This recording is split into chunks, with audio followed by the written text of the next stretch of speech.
Ok, ok. Olá, pessoal, tudo bom com vocês? Uma satisfação poder estar aqui novamente conversando sobre as temáticas voltadas para a América Latina, nessa disciplina. E no conteúdo de hoje, na aula, né, na nossa conversa, no nosso bate-papo, nós vamos conversar sobre um assunto que é pertinente, né? Não apenas se tratando do ponto de vista histórico, mas com relação ao tempo presente, né?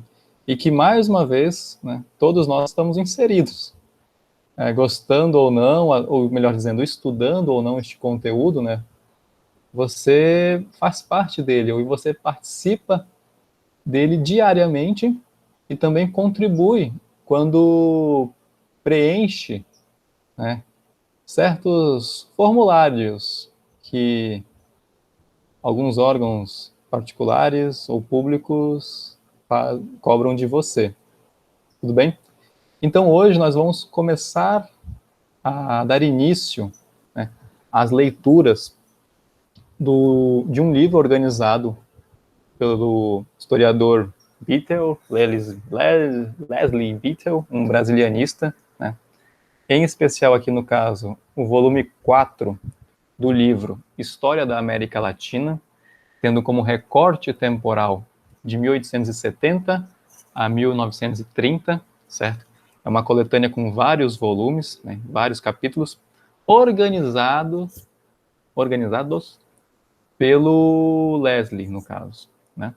No entanto, as obras são compostas por vários autores e autoras, né, especialistas nas suas respectivas áreas, como é o caso no nosso texto de hoje. Nós vamos conversar sobre a população na América Latina. Tudo bem? Então eu vou de início, né, de imediato, já compartilhar, por exemplo, né, fontes que estarão presentes no nosso trabalho de hoje, não necessariamente seguindo uma ordem aqui, mas que também tem a ver com situações que envolvem, por exemplo, migrações, transformações, consequências, né? E eu já comecei compartilhando com vocês algo bem interessante, que é um trabalho no Ministério da Saúde, esse trabalho produzido na década de 1960, no entanto, 1960, século XX, óbvio, e comentando sobre a história da febre amarela no Brasil. É um trabalho do Dr. Aldair Franco. Este documento se encontra disponível no site do governo federal mesmo, no site do Ministério da Saúde, ok? Foi o primeiro ponto que eu destaquei aqui no caso, né? Mas, professor, o senhor está falando de população e a primeira coisa que aparece é a febre amarela? Calma que nós vamos fazer as pontes, tudo bem? Mencionando também aqui, inclusive, um contexto, né, de debate sobre e de propaganda com relação ao combate à febre amarela, ok? E isso começa no século XIX, adentra no século XX, se faz presente até os dias de hoje.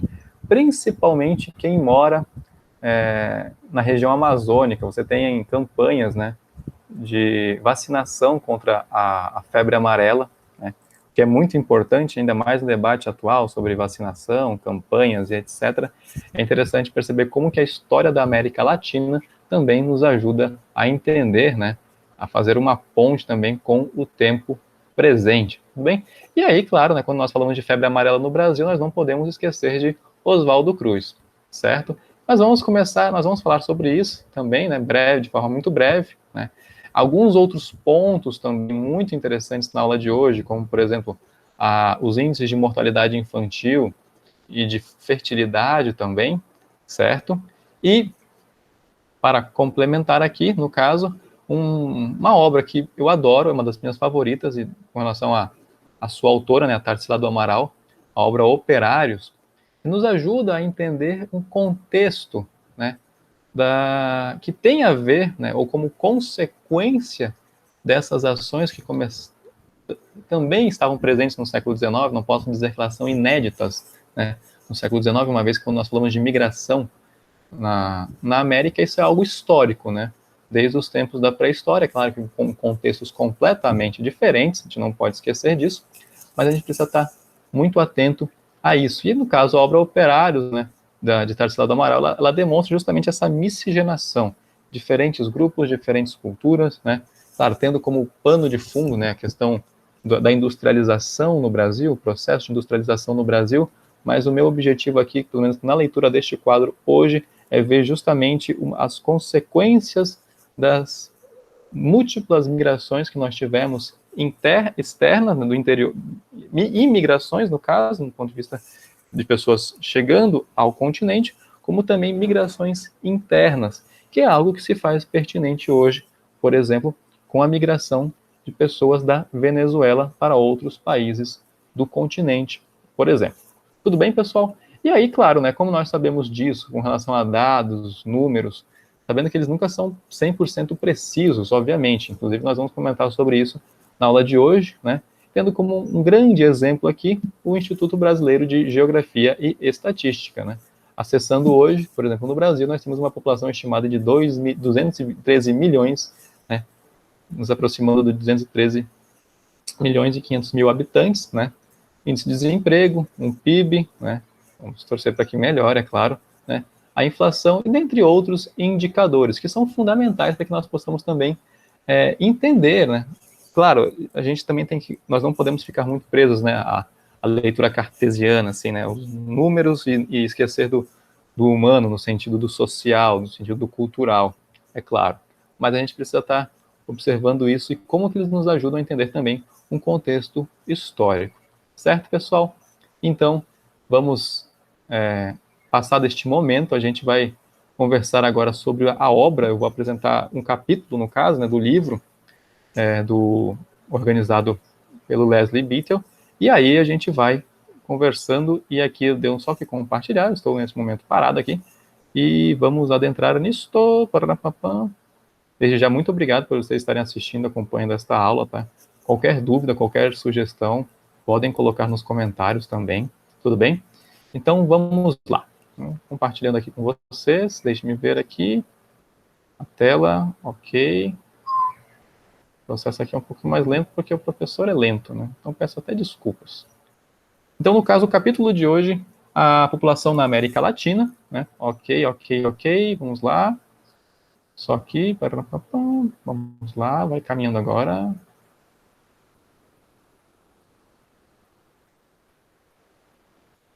Ótimo, perfeito, certo. É o 3, 2, 1. Então, população na América Latina, certo, de 1850 a 1930, é um recorte temporal muito extenso, né?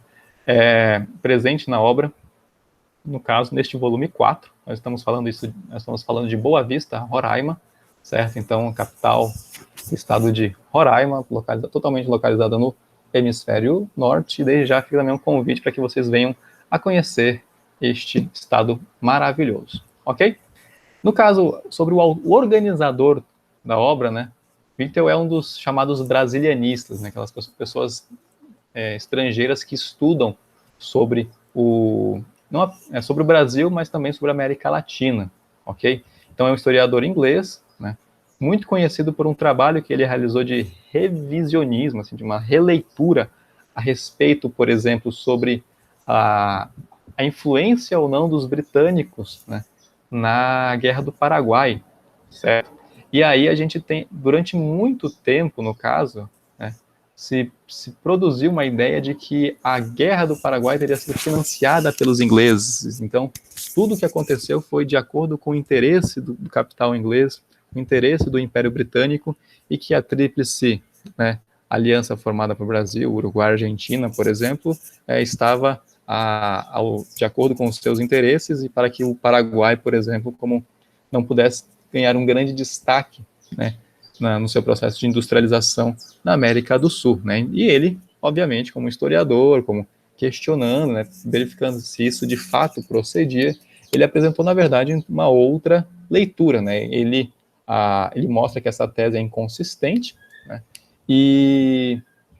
Mas esse discurso de que o Paraguai, de que o Império Britânico estava interessado no Paraguai e tudo mais, e que queria a sua destruição, até hoje ainda se faz presente em muitos imaginários, né? Então aí você tem a função também do historiador em mostrar que não é verdade isso, ainda que o senso comum, né, e parte da sociedade ainda alimente essa ideia.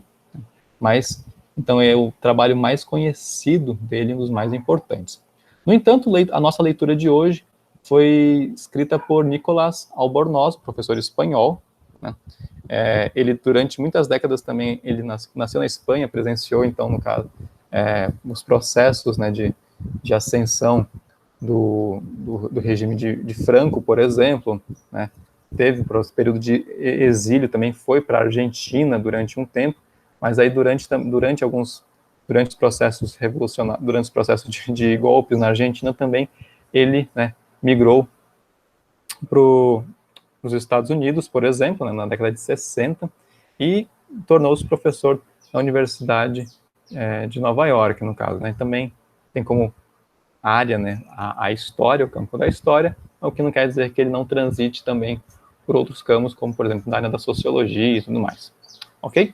Então, uma coisa interessante é nós iniciarmos o nosso encontro de hoje fazendo perguntas, né, a respeito do local, de você mesmo. Afinal, você já fez pesquisa sobre a população do seu município? Né? Por quem ela é constituída? E quais os motivos que levaram a esta realidade, ou seja, que motivou a ter uma presença, por exemplo, de pessoas de outras regiões do Brasil, por exemplo, né? Então, pessoas de determinados estados da região Nordeste, da região Centro-Oeste, do Sudeste, do Sul, do próprio Norte do Brasil, por exemplo. Então, o que motivou essas pessoas a migrarem, né, para Roraima? Tudo tem um propósito. E aqui nós estamos fazendo uma ponte com a aula anterior, certo? Que também estará presente na descrição do vídeo, tá bom? Assim como outros vídeos e sugestões de pautas também, sugestões de fontes para que vocês possam consultar, caso tenham mais interesses, tudo bem? Perguntas, né? Uma pergunta curiosa, isso é muito comum. Às vezes, quando geralmente a gente associa muito à área da geografia. No entanto, a gente não pode ignorá-la também no campo da história. Você consulta censos demográficos, como o IBGE, por exemplo, né?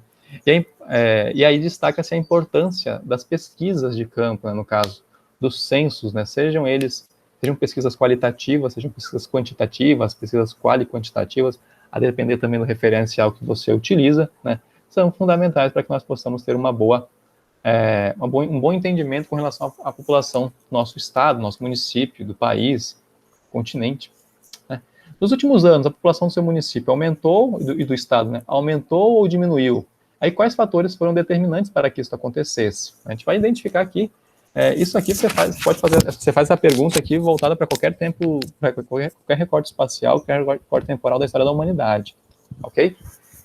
Essa pergunta vocês levam ela para qualquer circunstância. Ok?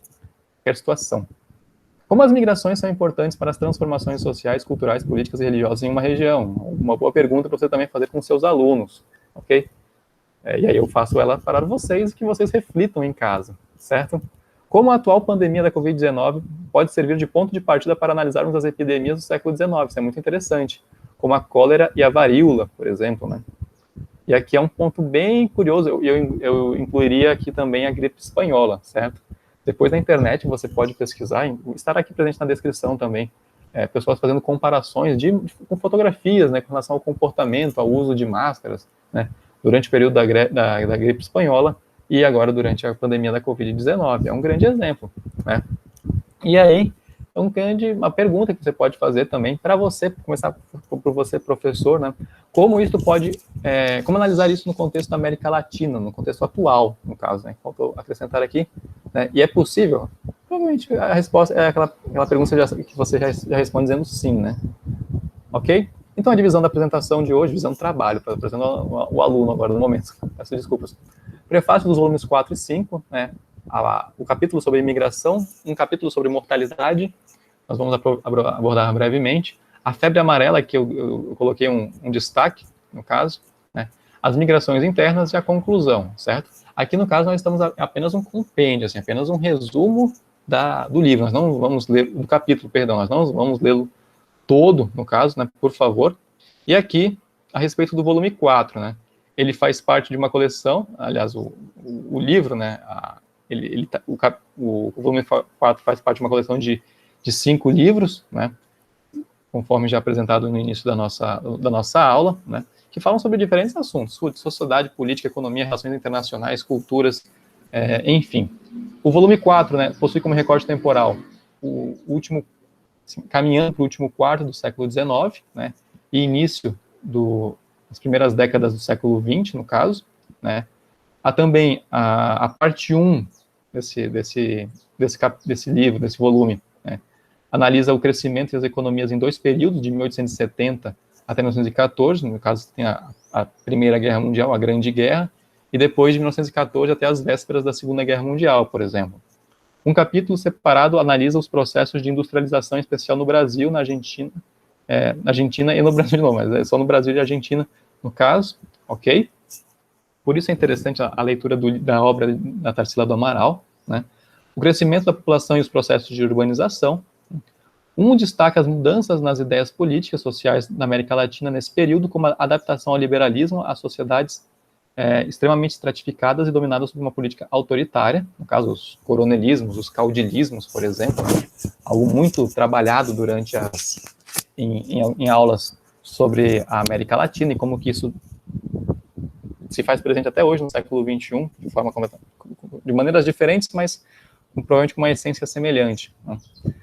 Com influências do positivismo sobre as elites intelectuais no governo. No caso, sobre o positivismo, você consulta com calma, né? Principalmente nas disciplinas de historiografia, de teoria da história, por exemplo, fundamentos da produção historiográfica, que você tem mais leitura sobre o positivismo, ok? Segundo, né, o segundo examina como que a Igreja Católica Apostólica Romana na América Latina e a sua adaptação ao declínio de seu poder e a diminuição de seus privilégios numa época secular. Aqui você já faz uma ponte, inclusive, com filosofia, né, com a antropologia, no caso, né, e as críticas aos campos das religiões. Aqui, claro, com um destaque para a Igreja Católica, mas isso é muito mais, isso transcende, no caso, né. E a diminuição de seus privilégios numa época secular, né. E a parte número 3, o terceiro capítulo, analisa os principais movimentos, né, e as realizações individuais no campo da literatura, da música, na arte latino-americana, e, por fim, 2 capítulos sobre as relações entre América Latina e Grã-Bretanha. Afinal, Leslie, né, trabalha, ele é britânico, né, trabalha em uma universidade britânica, logo ele vai ter que também trabalhar nas relações entre a Grã-Bretanha e a América Latina, que é muito bom para nós, ok? Todos nós só temos a ganhar com isso. Então, né, o prefácio dos volumes 4 e 5, eles dão ênfase a um período posterior, né, de meio século, mais ou menos, aproximadamente, posterior aos períodos de independência na América Latina, né, alguns apontamentos como de índices modestos de crescimento, mas também de conflitos, conflitos modestos entre aspas, tá, por favor, pessoal, né, a gente nunca vai conseguir fazer um balanço assim, foi um conflito modesto, foi um grande conflito, né? Nós fizemos isso a partir da análise dos indivíduos, né, no caso. Então, o que foi intenso para outro foi algo detalhe, foi apenas um detalhe, né, de várias aspas, é claro. Conflito entre o México e os Estados Unidos, por exemplo, né? A Guerra do Paraguai, ele menciona também essa noção dos conflitos, por isso que a gente fala, foi modesto para quem, né? Aí a Primeira Guerra Mundial e o crescimento econômico, certo? Ele menciona do fim da Guerra do Pacífico, em 1883, e o início da Guerra do Chaco, né, em 1932, o continente não apresentou fortes conflitos, que não quer dizer que não tenham existido, por favor, certo? E aí um grande exemplo no Brasil, né, 2 grandes exemplos, você tem outros também, como movimentos tenentistas, a Revolução de 30, enfim, a própria Revolução de 32, né, a constitucionalista, você tem Canudos e o Contestado, certo? Que também influenciam, de uma certa forma, em incentivos, né, migratórios para outras regiões do Brasil. E aqui a gente vai mostrar que nem todo processo de migração geralmente é romântico também, né? Se é que algum seja também. Então nós precisamos estar atentos a isso. Tendências gerais, entre as crises econômicas e um crescimento modesto no período da independência até meados do século XIX, a população da América Latina crescia 1% ao ano. O índice acompanhava o crescimento dos países europeus mais desenvolvidos, mas era menor do que o dos Estados Unidos, por exemplo. Ou seja, os Estados Unidos já nessa época despontava, né? Você já tinha um processo de... Os Estados Unidos, no caso, foi a única nação no mundo, né, que de colônia passou a ser uma potência industrial nesse período do século XVIII, século XIX. Né? A gente tem que estar muito atento a isso. Isso faz toda a diferença quando o assunto é desenvolvimento e também busca por novos mercados. Era também mais baixo do que as taxas de crescimento do período colonial, mas eu volto a dizer, esses dados, pessoal, eles não são precisos, certo? São estimativas, no caso, né, com base nas referências que vocês têm, nas leituras que nós recebemos, nas fontes primárias, né, claro, mas elas nos direcionam a interpretarmos dessa maneira, certo? Então, o autor, né, o Nicholas, ele interpretou dessa forma. Aqui nós temos uma tabela, né, sobre a população na América Latina de 1850 a 1930, em números totais, em milhares, né, e as taxas de crescimento em porcentagem, no caso. Aqui eu destaquei alguns países, certo? O autor no livro, ele apresenta outros, no caso. Mas aqui nós fizemos menção ao Chile, Brasil, Argentina, Colômbia, Cuba, República Dominicana e o Panamá, porque são países que são citados com mais frequência no texto do professor Nicholas, tá bom? Então vamos lá. Aqui você observa, né, principalmente um processo na casa dos milhares para a casa dos milhões, né? Isso é uma coisa muito interessante. E vejam com destaque, por exemplo, no caso, nós brasileiros vamos estar sempre observando o Brasil, né? Ok? Além disso, no caso da Argentina, o texto também destaca um dos motivos pelos quais a Argentina também teve um certo destaque quanto a esse crescimento. Cuba também chama muita atenção, e a gente vai ver isso também em alguns momentos da aula. E no caso do Panamá, você vai perceber um salto, né? Um grande crescimento, no caso, principalmente com relação ao Panamá. Ok? Certo? Dando continuidade, a primeira parte com relação à migração e à população é que ele conclui, né, o nosso autor, que a população, o rápido crescimento populacional estava ligado em grande parte às exportações agrícolas. Aí, no caso, a gente tem que fazer pontes também com as revoluções industriais, as revoluções agrícolas, como que houve um aumento de produção, no caso, né, e como que os países na América Latina se destacavam pelo processo de exportação desses produtos, né? Nós ainda tínhamos os países ainda eram muito agrários, no caso, você só vai ter um processo de urbanização, alguns, entre aspas, você pode considerar tardio, né? Já somente no século XX, né? Essa aí já é uma outra leitura, mas nós ainda éramos essencialmente agrários, né? E ainda temos um modelo agroexportador, vamos dizer assim, né? A região platina produzia grãos, carne, lã e couro em grande escala, o que fez com que a Argentina, por exemplo, né, não somente a Argentina, mas o Uruguai, mas em especial a Argentina, tivesse um grande destaque nesse aspecto, né, o que incentivou também para os fluxos migratórios, também o que incentivou o crescimento do país, sendo um dos países mais ricos das Américas no início do século XX, por exemplo. Né. O Brasil e a Colômbia exportavam café, né, e aí é interessante como que a produção de café, né, na região sudeste fez com que São Paulo passasse a receber um grande destaque no Brasil, né? A gente tem a ideia de imaginar que São Paulo sempre foi a grande potência econômica do país, o que não é verdade. São Paulo só vai receber destaque a partir do século XIX com as produções de café. E isso, de uma certa forma, também estimulou um fluxo migratório de escravos, né, escravizados, para a região sudeste, no caso.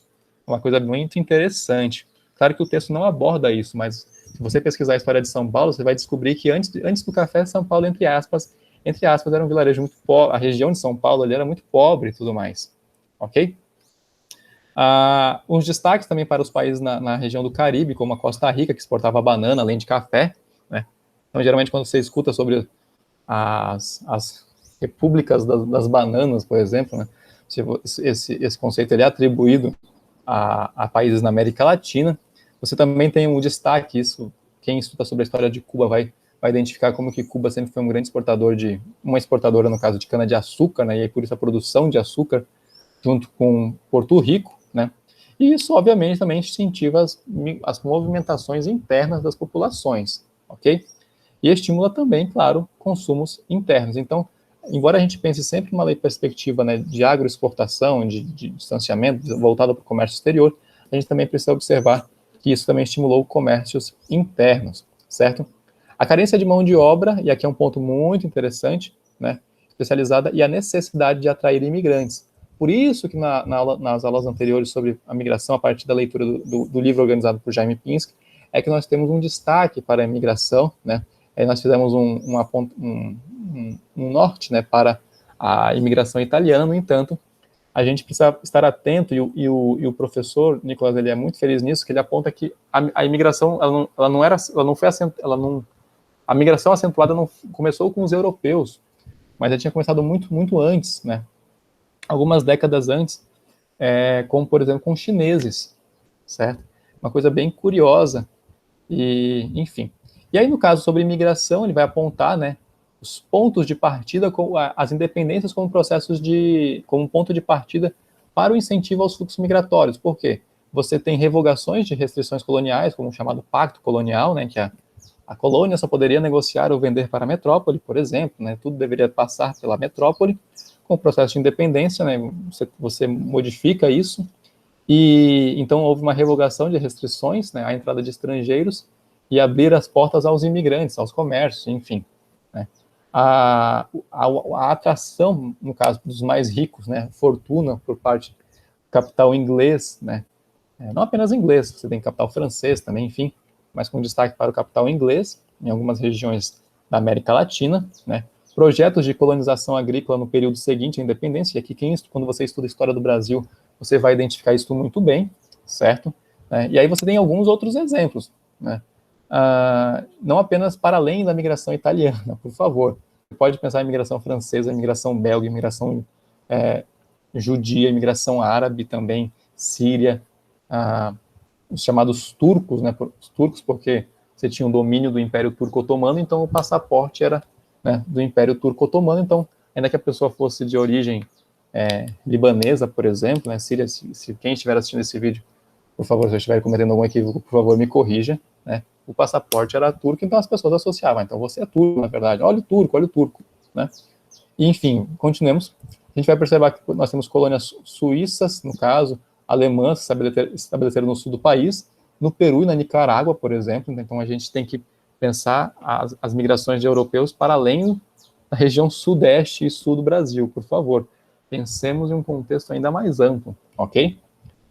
Em outras situações e fluxos migratórios, as condições de pobreza, no caso, né? E é interessante aqui, a imigração de estrangeiros para a Venezuela, por exemplo, né? Com os canarinos, uma coisa bem curiosa, né? No Brasil, pessoas do arquipélago de Açores, né? Que é de Portugal, e que você tem também, foi no arquipélago de Açores também, os primeiros trabalhos com o uso da cana-de-açúcar por parte dos portugueses, e você já tinha também uma migração de açorianos para o Brasil, né? Na Argentina, pessoas do país, da região que se busca a independência, né, dos países, o País Basco, no caso, né, entre a Espanha e a França, e os irlandeses que também vão migrar para os Estados Unidos, por exemplo, né. Você tem um exemplo na Argentina em que 35% da população era composta por imigrantes.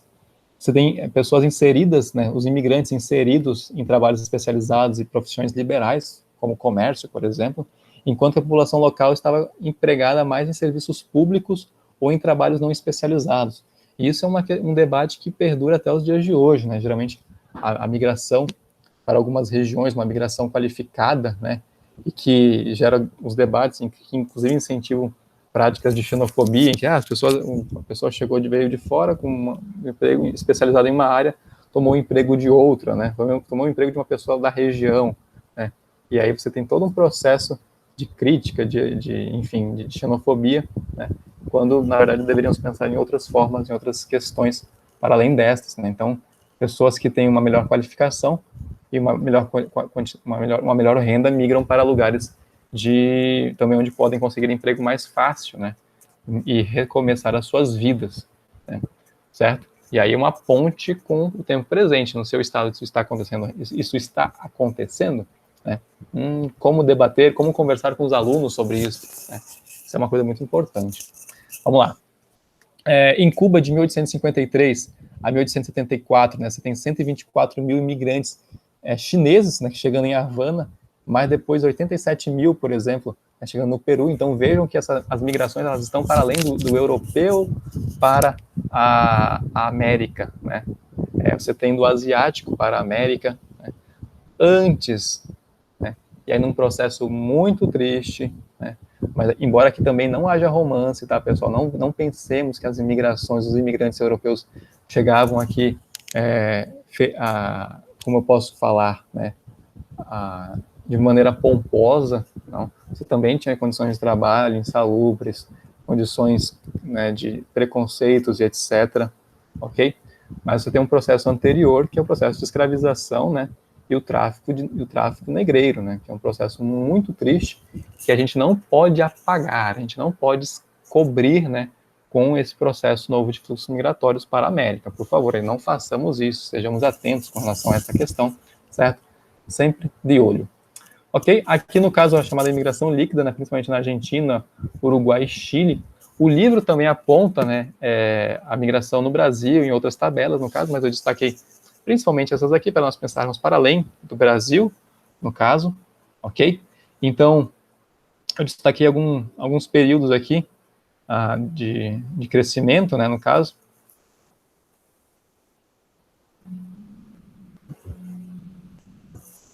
Principalmente nos recortes de 1866 a 1890, né, 1906 a 1910, 1911 a 1915, né, aqui já tem um contexto de início da Primeira Guerra Mundial, né, e aqui de 1921 a 1925, ok? No caso, com relação a...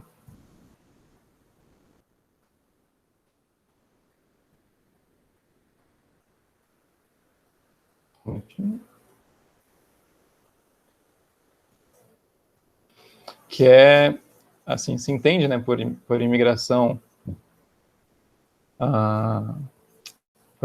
líquida, né, um excesso de pessoas que entram no país, né, então, e também, no caso, também você tem a chamada emigração líquida, né, quando é um processo de um excesso de pessoas que deixam o país.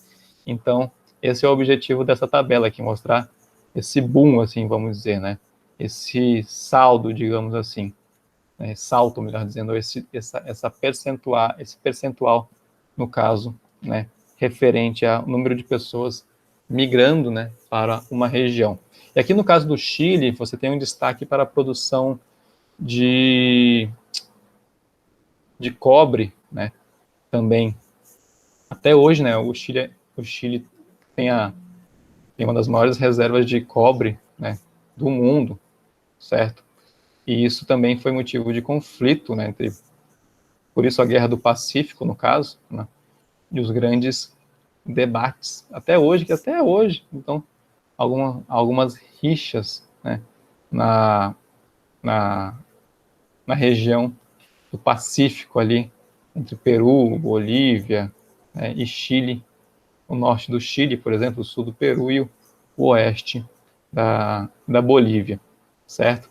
Então, é uma coisa que a gente precisa estar muito atento, não apenas cobre, mas também a produção de nitrato, ok? Então, são coisas que chamam a nossa atenção, ok? Então, vamos lá. Qualquer dúvida, então, só podem perguntar também, tá? Por favor, enviem suas dúvidas, críticas também nos comentários, né? E aí, qual foi o efeito da imigração maciça de europeus sobre o crescimento populacional? Uma pergunta que ele faz nos derradeiros momentos também desta parte, né? Representou 44% do aumento médio em cada ano e 80% do crescimento natural. Isso não é pouca coisa. Não é pouca coisa. Os imigrantes foram 3 vezes mais importantes para o crescimento da Argentina do que para o Brasil. Uma curiosidade aqui, né? Porque, claro, a gente pouco estuda a história da Argentina, então a gente não dá atenção a isso, né? Mas é uma coisa que chama a nossa... pode servir de objeto de estudo também, né? Os países realizaram leis de imigração ou financiaram, né, algumas racistas em que privilegiavam alguns grupos, como na Argentina, cuja imigração deveria ser de europeus. Isso aqui também no Brasil está acentuado, né? E envolve uma questão muito triste, né, de maneira literalmente preconceituosa, em achar, poxa, no Brasil há muitos negros, há muitos escravos, né? Precisamos incentivar a imigração. Isso é muito, muito triste, porque revela o chamado um processo de embranquecimento da população, no sentido de uma leitura, né, racista, de que na época era normal, entre aspas, né, mas que isso fazia com que você obviamente, seja preconceituoso com o próximo, né, com o outro. E isso se faz presente até os dias de hoje, e aí nós vamos entrar nos debates sobre democracia racial, Gilberto Freire e companhia limitada, mas a gente precisa estar atento a isso e de olho também. Lembrando que aqueles que migravam da América para a Europa, da Europa para a América, perdão, também vinham fugindo de crises, de problemas, de perseguições, né? Também eram pobres também, né? E também tiveram que recomeçar as suas vidas, ok? Na República Dominicana, preferência por caucasianos, né, e programas de colonização, com a sociedade promotora da imigração, né. Latinos também procuravam terras na América, isso aqui é uma coisa muito interessante, porque você também tem fluxos migratórios internos, e como que isso incentiva o comércio, a cultura, as outras miscigenações entre povos, por exemplo, nas Américas, algo que se faz presente até os dias de hoje, tendo como consequência, claro, os chamados impactos culturais, ou os encontros culturais. Vamos substituir impactos por encontros. Tudo bem? Show? Então, vamos lá, ok? Chegando a um outro momento, né, da mortalidade, e aí a mortalidade, fertilidade, né, como conversar isso e conciliar com a história em sala de aula. Considerando que a sala está sendo gravada em decorrência do ensino remoto, por exemplo, né, tem tudo a ver com doenças e com epidemias, por exemplo, né? E aqui uma frase que o professor cita, né, o professor Albornoz, a cólera foi o mal do século XIX, resultado, sobretudo, da maior intensidade de comunicações transoceânicas. E aí? Será que não tem como fazer ponte com os dias de hoje? Será? Será que se eu substituísse cólera por Covid e retirasse até o século aqui, 19, tirasse até o número 19, o que vocês acham? Né? Seria uma frase presente, né? Uma frase, entre aspas, viva, né? A sua origem, no caso da cólera, né, surgiu no delta do Ganges e se difundiu para o Oriente Médio e depois para a Europa. Né? De 1830 a 1894, por exemplo, no Brasil, acredita que tenham ceifado 150 mil vidas, né? E aí, o que incentivou isso? Né? Comunicações precárias, falta de conhecimento em relação à doença e tudo mais, como lidar. Né? O isolamento, e aqui um debate para os dias de hoje também, né? Isolamento, distanciamento, lockdown, quarentena, enfim, né? Provou ser o melhor seguro contra a disseminação da doença naquele momento. E aí, se alguém for especialista aqui, né, por favor, comunique se isso está certo ou se isso está errado, né? Adotaram a quarentena marítima, algo que já acontecia isso desde os comércios na Idade Moderna, por exemplo, com Veneza, por exemplo, né, e por isso a palavra quarentena, né, de 40 dias, ajudou, em Gênova também, ajudou no fracasso da primeira tentativa de construir o Canal do Panamá pelos franceses, né? A epidemia de cólera, a febre amarela também incentivou com que o Canal do Panamá não fosse construído naquele período, depois do que os Estados Unidos retomaram o processo, inclusive fazendo trabalhos, né, de combate à febre amarela, de combate à cólera, para depois dar início à construção do canal. Né? Aqui o exemplo da febre amarela, né, tem a sua origem no Caribe, atacou em Cuba, alguns acreditam que tenha sido em Cuba, mas isso é um outro detalhe, mas teve como destaque Cuba no caso, né? Como diria Eduardo Bueno, sempre Cuba, e aí vocês vão ver esse vídeo, inclusive, na descrição aqui do nosso vídeo, em que ele fala sobre a febre amarela, uma gripezinha, não sei o quê. Enfim. Peço desculpas. Cadê? Tá. E aí chegou a Lima, no Peru, por exemplo, em 1840, né? No Brasil chegou pelo navio New Orleans, né? Pela Bahia, para a Bahia, que estava em direção à Bahia, no caso, e que antes tinham feito paradas, né, em Cuba, se não me engano. O Eduardo Bueno explica isso muito bem. Gremista, ele mandou um abraço. Saudações coloradas. No Brasil afetou mais europeus do que negros, por exemplo, né, em Montevidéu, depois Buenos Aires, e ajudou, né, novamente aqui no caso, na tentativa de construir o Canal do Panamá. Ok?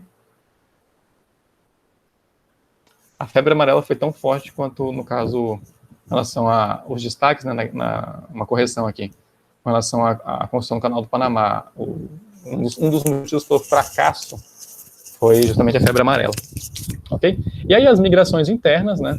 Devido ao aumento da demanda por produtos alimentícios, a agricultura precisou de mais mão de obra, Além de migrações, houve a migração interna, né, migrações externas, e imigrações também nós tivemos processos de migrações, né, questões econômicas, disputas pela terra também, nada é passivo, nada é inocente, e aqui você tem os grandes debates, por isso o exemplo de Canudos, por isso o exemplo do contestado, né, além de tantos outros, né, o desenvolvimento de comunicações, como as ferrovias, né, a partir da segunda metade do século XIX, né, e os debates e os discursos de senso comum, assim, que se fazem presentes até os dias de hoje, né, de ocupar regiões de vazios demográficos, regiões que eram inabitadas, quando na verdade você tinha baixa densidade populacional, tem até hoje, né, uma vez que são ocupadas, principalmente no caso, pensando aqui na Amazônia, né, por populações indígenas, por populações ribeirinhas e tudo mais, certo?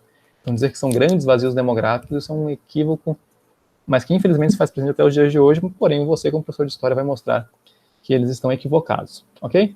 Na Argentina houve a campanha do deserto, por exemplo, para ocupar a região de La Pampa e da Patagônia, mais ao sul.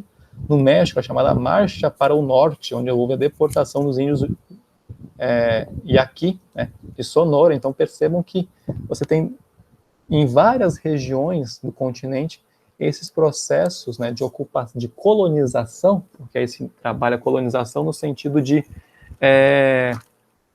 mostrar que não eram regiões vazias, né? E aí, como considerações finais, né, o texto também fala sobre fertilidade, ok? Eu não adentrei nesse assunto, mas se você pesquisar também sobre fertilidade na América Latina no século XIX, você também vai encontrar no texto do Albornoz, ok? Albornoz, perdão. E aí, para chegar às considerações finais, eu falei que eu irei ler, na verdade, o que o próprio autor fala, ok? São 3 parágrafos.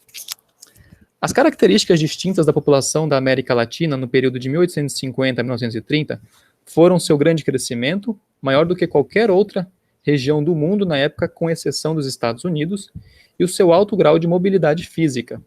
Ao mesmo tempo, seus padrões de vida sofreram uma mudança apenas ligeira. Segundo parágrafo, com respeito às taxas de natalidade e de mortalidade, pode parecer que a América Latina estava atravessando o último estágio de um regime demográfico do tipo antigo. Os picos de mortalidade pareciam fadados a desaparecer, embora a taxa de mortalidade permanecesse alta. O índice de natalidade continuava igualmente alto e cresceu de fato. Em algumas regiões, porém, a taxa de natalidade e a de mortalidade diminuíram, antecipando a transição demográfica que estava a caminho. Essa transformação começou em regiões relativamente pouco povoadas, como no Prata e, sobretudo, nas cidades. Não se deve esquecer, porém, que na época a América Latina era, em grande parte, rural. Estejamos atentos a isso. Ok? Além disto, qualquer que tenha sido o significado básico dessas mudanças, elas foram modestas e locais. Uma prova adicional de que os padrões demográficos continuavam um tanto tradicionais foi o fato de que a população da América Latina continuar muito jovem. A pirâmide etária era ampla na base e estreitava-se consideravelmente no topo. O número de idosos era muito pequeno.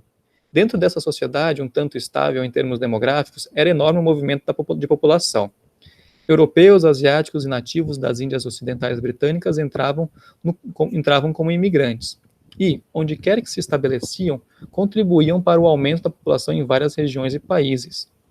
Houve também uma substancial redistribuição de pessoas dentro dessa área, mesmo através das fronteiras políticas. O avanço da fronteira, que ficava interrompido por quase um século desde o final do período colonial, voltou a ocorrer. Em algumas regiões ao longo do litoral atlântico, esses avanços significaram a reocupação de terras que estavam despovoadas desde o século XVI. Despovoadas ou com baixo índice populacional, né? Baixa densidade demográfica. Fica a questão. Os homens procuraram especialmente aquelas áreas que prosperaram com o comércio internacional. Finalmente, a população urbana aumentou mais rapidamente do que o conjunto da população. Com respeito à migração dentro da América Latina, pode-se dizer que, falando de modo geral, a população desceu da Sierra para a costa, né? Os planaltos já não detinham sua vantagem anterior. O movimento populacional foi também centrífugo, partindo do coração dos Andes e do México Central, rumo ao extremo norte e ao extremo sul do continente, e mais especialmente ao litoral oriental, onde estavam localizadas as regiões mais dinâmicas em termos econômicos e as cidades mais prósperas. Essa redistribuição da população não apenas facilitou o crescimento econômico, mas também reforçou a estabilidade social, pois a pressão demográfica foi relaxada e as catástrofes demográficas evitadas. Isso aqui é muito interessante, porque afinal, quando fala das estabilidades sociais, ele está se referindo também à, à ideia de evitar o máximo possível de conflitos, né? População, Estado, interesses, projetos de Estado, projetos de governo, coronelismos, monopólios, latifúndios, enfim. Um exemplo disso na Amazônia foi, por exemplo, a migração de pessoas para a Amazônia. O texto fala isso também, né? De pessoas do Nordeste, né? Inclusive ele destaca o estado do Ceará, né? Na época, a província do Ceará. Então, a migração para a Amazônia para colonizar áreas para a exploração do látex, por exemplo, né? E aí você tem como destaques, né? Onde hoje é o Amazonas, o Pará, o estado do Acre, enfim.